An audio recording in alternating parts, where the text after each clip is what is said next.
Hi, John. How are you this week? Hi, Elliot. How are things going with you? Okay. So this week I thought there were a lot of things that have popped up, and I thought maybe we could just do a quick round robin. First one I thought made sense to talk about is the fact that Director Blanco has announced that he's stepping down from FinCEN and going to Citi, I think. I assume you saw that. I did, and I think it's going to be interesting to see sort of thematically where FinCEN goes, because Director Blanco did definitely reach out to the private sector. He sort of expanded the BSAG working groups, and there was a lot of interaction, and I think that's a super positive, and I think everybody benefited from that. So, the FinCEN always takes on the personality of the director to some degree, so it'll be interesting to see where it goes next.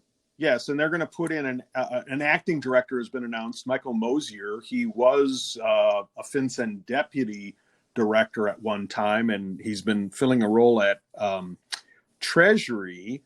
But interestingly, his background is he was at Chain Analysis. So I think it may be, I'm reading too much, but it could be some recognition of the fact that that FinCEN realizes that the virtual currency space and other technology spaces are something they have to continue to focus on, and putting someone with that background in as acting is a signal of that.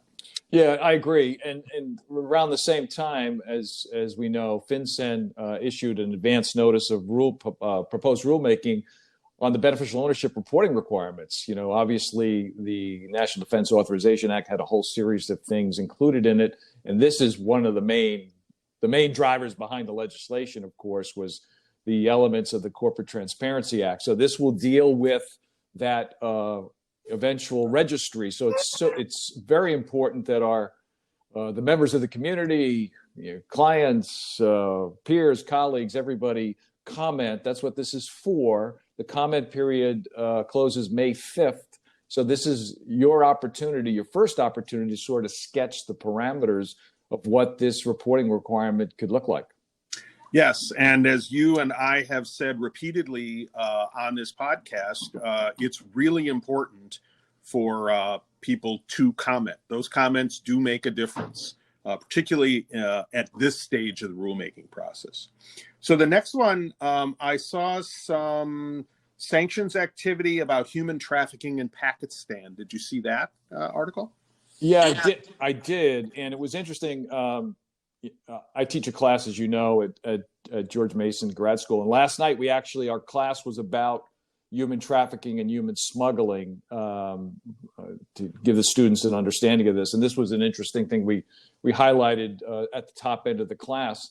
So it's a sanctions of a transnational human smuggling organization from Pakistan that's smuggling migrants to the United States, which is wild on a number of levels, obviously. And according to the press release, the director of OFAC said that the designation is an important step toward disrupting these groups. And one is, and I'll probably butcher this, Abid Ali Khan operations based in Pakistan and around the world. So obviously, this is an important designation. It was done in conjunction with Homeland Security, Justice, and a whole host of folks. But obviously, the notion that smuggling only occurs, from South or Central America is not accurate, because obviously they get some funding and some strategies out of places like Pakistan. So this is a good movement on the part of the government. Yes, and again, a topic that you and I have spent a lot of time talking about and writing about, and that AML RightSource has been supporting too, is the anti-human trafficking piece. The last one is, I know there's been some movement in an interesting place in the public-private partnership arena that you wanted to talk about. So tell us about that. Yeah, this is so great because we've had him on podcasts before, videocast, Steve Gerdak, who runs the SAR review team, and Steve flagged for us just the other day that the U.S. Attorney's Office in the Eastern District of Virginia, which is where I live, it's Fairfax, Loudoun County, created a new communication method between law enforcement, prosecutors, and financial institutions to prioritize, identify and prioritize SARs that lead to prosecutions. This is really interesting. Basically, they set up a series of meetings, obviously initially virtually, and what they've asked for is they want AML, BSA officers, they want chief risk officers, people that supervise any filings of FinCEN information. So I think that's a great example of partnership. I'm not aware if this is replicated in other places around the country. Hope that it is, and I hope that any of our law enforcement partners that are listening to this will reach out to Steve and or so we can enable that contact, because this is just what we should be doing, right? Get better at filings, better at providing the information, get it in the hands of law enforcement so that every data point is valued. So I think this is a great example, and congrats to the Eastern District of Virginia for putting this together. Yeah, if it's not a nationwide effort, maybe it can be a model.